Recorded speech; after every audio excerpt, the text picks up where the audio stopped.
Sampah merupakan suatu benda yang tidak bernilai atau tidak berharga yang ada di sekitar lingkungan masyarakat. Di Indonesia kita dapat melihat sampah di mana-mana, khususnya di daerah perkotaan dan sekarang menjadi masalah besar lingkungan Indonesia. Kurangnya kesadaran masyarakat akan kesehatan dan kebersihan lingkungan merupakan salah satu penyebab masalah sampah saat ini. Masih banyak masyarakat yang suka membuang sampah sembarangan dan seenaknya, walaupun sudah tersedia tempat pembuangan sampah. Membuang sampah sembarangan selain merusak pemandangan dan bau tidak sedap, juga bisa menyebabkan berbagai penyakit berbahaya seperti hepatitis A, disentri, penyakit tipes, demam berdarah. Kebiasaan membuang sampah sembarangan juga bisa mengakibatkan sampah menumpuk di kali atau aliran sungai. Sampah bisa meracuni air sungai yang dipakai sebagai sumber air bersih untuk kebutuhan sehari-hari. Ekosistem di dalam sungai juga akan rusak, bahkan bisa menyebabkan banjir yang akhirnya juga merugikan manusia.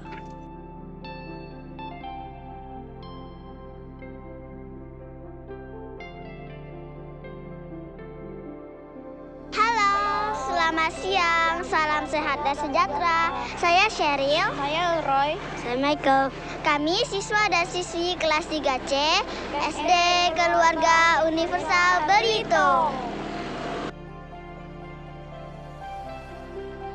Masalah sampah di Indonesia sudah menjadi persoalan klasik yang sulit dituntaskan sejak beberapa dekade lalu. Tahukah teman-teman, menurut data Kementerian Lingkungan Hidup, bahwa Indonesia sudah menghasilkan 21,88 juta ton sampah pada tahun 2021.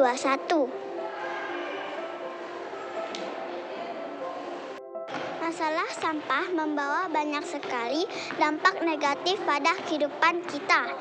Tingkat kesadaran manusia yang kurang menimbulkan rasa ketidakpedulian akan kesehatan anak-anak dan kebersihan lingkungannya.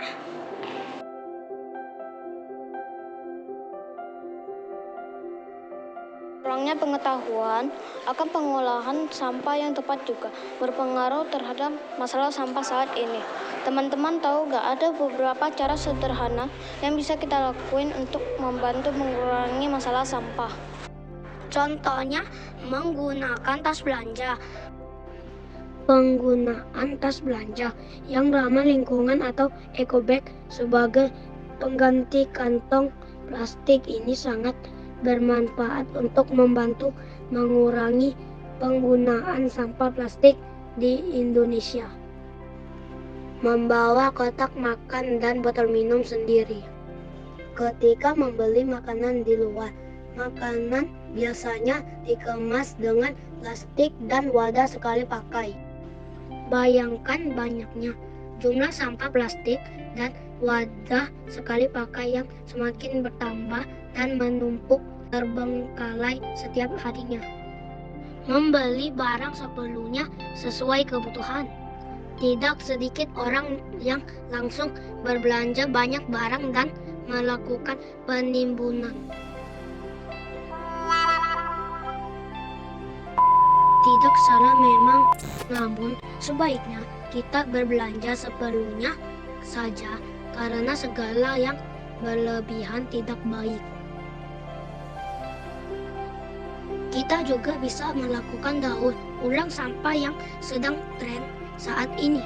Daur ulang adalah pemrosesan kembali bahan yang pernah dipakai, misalnya serat, kertas, dan air, untuk mendapatkan produk baru. Bahkan cara pengolahan yang tepat bisa mengolah sampah menjadi suatu produk yang bernilai ekonomi tinggi. Berbagai jenis sampah yang bisa didaur ulang, di antaranya adalah sampah organik dan sampah anorganik.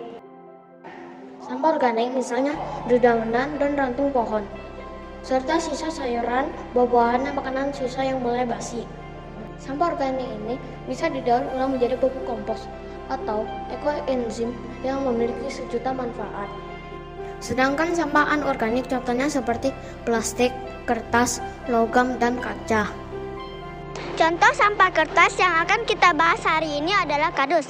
Kardus umumnya terbuat dari pulp atau bubur kertas, dari bahan organik seperti kayu, dan juga ada yang terbuat dari bahan sintetis.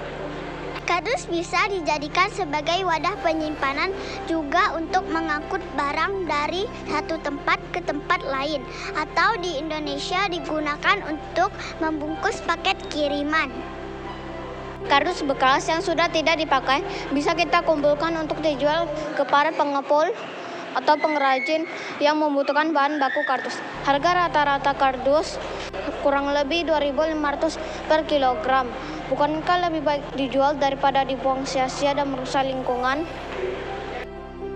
Untuk daerah Belitung, bagi teman-teman yang susah menemukan tempat penampungan sampah kardus, bisa membawa dan menjual kardus bekas dan sampah daur ulang lainnya ke bank sampah beres yang berlokasi di Sekolah Keluarga Universal Belitung, Jalan Air Keteko. Selain bisa dijual, kardus bekas yang bagus bisa kita manfaatkan juga untuk membuat mainan loh. Nah, berikut ini kami bagikan salah satu cara mengubah kardus bekas menjadi mainan seru yang bisa dimainkan ramai-ramai. Yuk simak cara pembuatannya.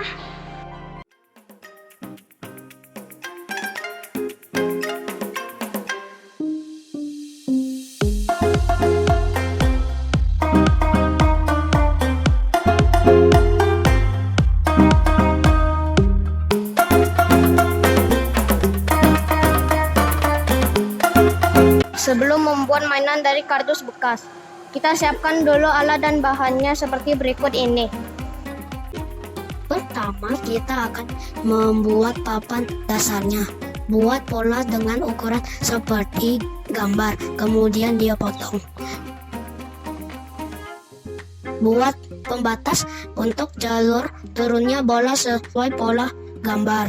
Susun dan rekatkan bagian jalur tersebut dengan lem tembak.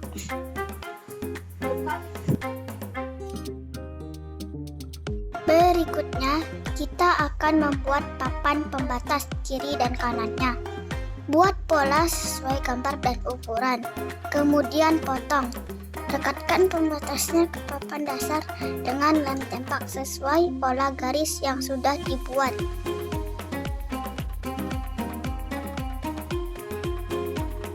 Buat papan belakangnya sesuai dengan ukuran dan potong, kemudian rekatkan. Buat papan penutup depan, sisakan lubang untuk turunan bola. Buat sesuai pola dan ukuran, potong dan rekatkan. Buat tempat penampungan bola yang turun sesuai dengan ukuran. Selanjutnya, buat papan penutup jalur turunan bola sesuai dengan pola. Potong dan rekatkan. Sekarang kita akan membuat alat pelontar bolanya.